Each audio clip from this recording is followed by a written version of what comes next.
Story 1. The bedroom window. I used to live in a small, one-story house on the edge of a quiet town in upstate New York. It wasn't much, just 2 bedrooms, a tiny living room, and a kitchen, but it was enough for me since I lived alone. The house sat on a dead-end street with maybe 3 other houses nearby, but they were far enough apart that at night it felt like I was completely isolated. I've been living there for about 6 months when something happened that still keeps me up at night to this day. It was late October and the nights were getting cold. I had a habit of keeping my bedroom window cracked open just a little to let fresh air in. The screen was still in place, so I never thought much about it. Besides, this was a safe neighborhood, or so I thought. That night, I went to bed around midnight. I remember lying in bed, scrolling on my phone until my eyes got heavy.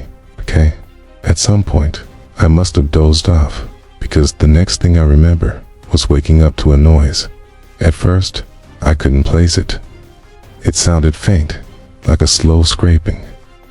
My groggy brain thought it might just be a tree branch outside brushing against the siding of the house. But then I remembered there weren't any trees close to my bedroom window. I froze, my heart suddenly pounding in my chest. The scraping sound was deliberate. It was coming from the window right beside my bed. I slowly turned my head and stared at the window in the darkness. The blinds were drawn, so I couldn't see outside, but I could hear it's something or someone was fiddling with the screen. I sat there, completely paralyzed. I didn't dare move. I didn't even breathe too loudly.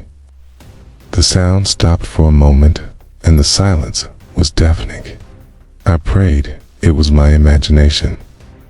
Then came the unmistakable sound of the screen popping out of place. My stomach dropped. Someone was trying to get inside. I wanted to grab my phone from the nightstand, but I was terrified that any movement would give me away. My house was small. If the person at the window had even half an ear open, they would hear me. For a few seconds, there was nothing but silence again. Then, slowly, I heard the soft creak of the window sliding upward. That was enough for me. I snatched my phone, slid off the bed as quietly as possible, and crawled into the hallway. My heart was beating so loud, I swore whoever was at the window could hear it.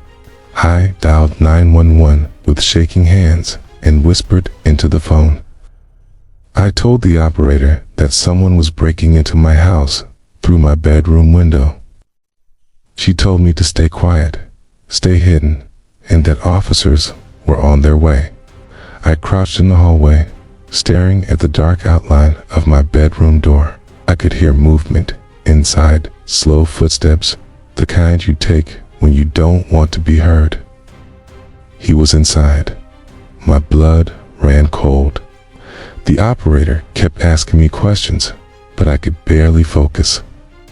I was staring at that dark doorway, expecting a shadowy figure to appear at any second. The footsteps grew closer, moving across the bedroom floor toward the hallway. I couldn't breathe. Then I saw it. A figure stepped into the doorway. The only light came from the faint glow of a street lamp through the blinds, but it was enough for me to see him. A tall man, dressed in dark clothing, standing completely still in the frame of my bedroom door. He didn't move for what felt like forever.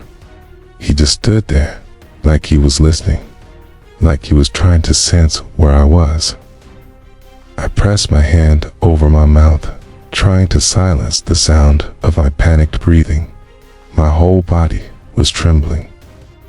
Then, slowly, he stepped out of the bedroom and into the hallway. That was when I made a split-second decision. I bolted. I sprinted down the hallway, through the living room, and straight out the front door. I didn't look back, just ran barefoot into the street, still clutching my phone. I could hear the man behind me, the sound of heavy footsteps pounding against the floor as he gave chase.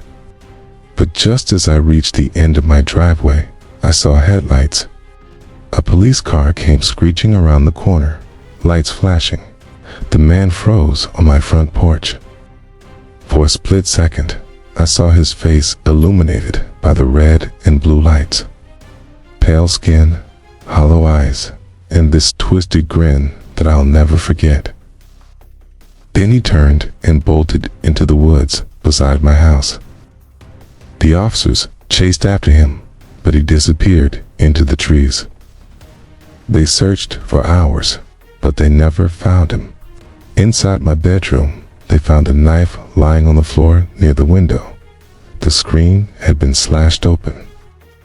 I couldn't believe how close I'd come to being attacked in my own bed. After that night, I never slept in that house again.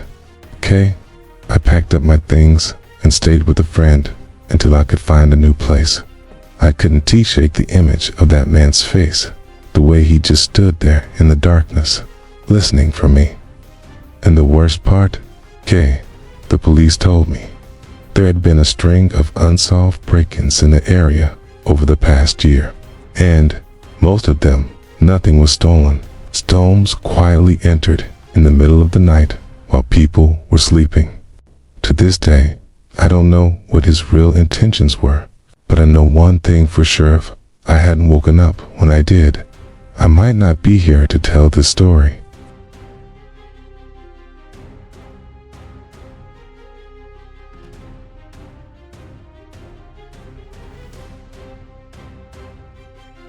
Story 2. The basement door. Back when I was in college, I rented a small off-campus house with two of my friends, James and Tyler. It wasn't anything fancy, but it had 3 bedrooms, a basement, and just enough space for us to feel independent.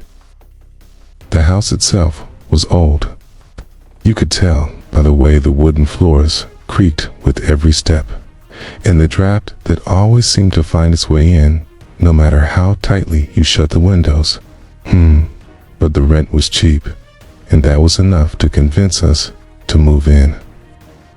For the first couple months, things were normal. We spent most nights hanging out in the living room, gaming or watching movies, and then heading to bed sometime past midnight. But one night, something happened that none of us can forget. It was late, probably around 2 a.m., when I woke up to the sound of footsteps. At first, I thought it was James getting up for water, or maybe Tyler coming back from the bathroom. But the sound was wrong. It wasn't the quick, careless footsteps of someone just walking around. These were slow, heavy, almost cautious. I sat up in bed, listening. The sound was coming from the basement. That was impossible. None of us ever went down there. The basement was unfinished, cold, and filled with old junk left behind by the landlord. We had no reason to go down there, especially not in the middle of the night. Held my breath, straining to hear. The footsteps stopped. Then, after a pause, I heard the distinct creak of the basement stairs. Someone or something was coming up. My stomach dropped. I immediately grabbed my phone and texted James, who slept in a room next to mine. "Me? Are you awake? Someone's in the basement." A few seconds later, I saw the typing bubbles.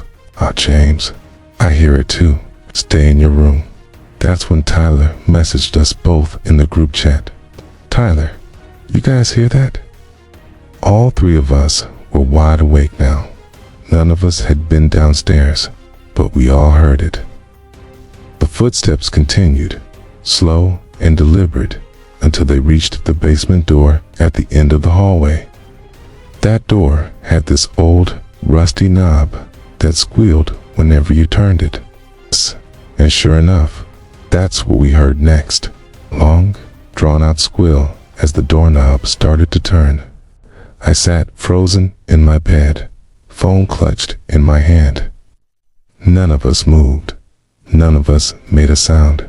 The knob twisted once, then again, then stopped. Silence. I didn't know what was worse, the sound of it turning or the silence that followed. James finally texted. James, call the cops. I dialed 911 with trembling fingers and whispered that someone was trying to break into our house through the basement. The dispatcher told me to stay calm, stay quiet, and that officers were on their way. We waited in silence, listening. For a while, nothing happened. Then came a sound I'll never forget. 3 slow knocks, right on the basement door. Not loud, not aggressive, just 3 quiet knocks, like whoever was down there was letting us know they were still there. My blood turned cold. None of us dared move. I don't even think we breathed. We just sat in our rooms, waiting. Then, just as suddenly as it started, the sound stopped.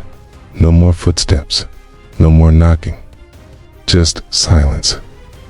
A few minutes later, red and blue lights flashed outside our windows. The police arrived, and we all rushed out of our rooms to meet them. The officers searched the basement from top to bottom. They found the old junk, the exposed pipes, the cracked cement floor, but no one was down there. What they did find, though, was disturbing. The small basement window at the back of the house had been broken. The glass was shattered inward, and there were muddy footprints on the basement floor, leading to the stairs. Someone had climbed in, but the strangest part? The footprints stopped halfway up the stairs. Okay? There were none leading back down, and no signs of anyone leaving through the basement window again. It was like whoever was in there had vanished into thin air. The police searched the entire house, every room, every closet. They even checked the attic. Nothing. It didn't make sense. After they left, the 3 of us sat in the living room, wide awake, too scared to go back to bed. James finally said what we were all thinking. How the hell did they get out? None of us had an answer. For the next few weeks, we barely slept. We kept the basement door locked at all times and even nailed boards over the small window where they had gotten in. But no matter what we did, that house never felt safe again. And sometimes, late at night, I swear I could still hear it. The slow creak of footsteps on the basement stairs, and that faint, eerie sound of the doorknob turning in the dark.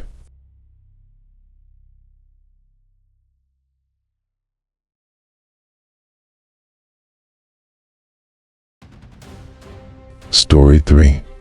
The Man in the Hallway. Back in 2017, I lived with my younger sister in a small 2-bedroom apartment. We were both in our early 20s, saving money, and the place wasn't in the best neighborhood. The walls were thin, the building was old, and the front door lock had this habit of sticking whenever you tried to turn the key. It wasn't perfect, but it was affordable, and we figured as long as we kept to ourselves, we'd be fine. One night, I woke up around 3 a.m. to the sound of the floorboards creaking outside my room. At first, I brushed it off. My sister was a night owl, and it wouldn't be the first time she got up for a midnight snack. But then, I realized something, okay?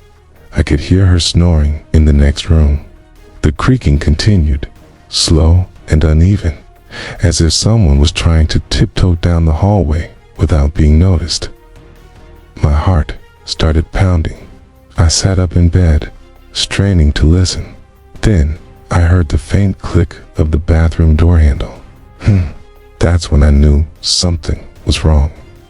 The bathroom was only a few feet from my bedroom. I could hear someone slowly turning the knob. like they were testing each door as they went down the hallway.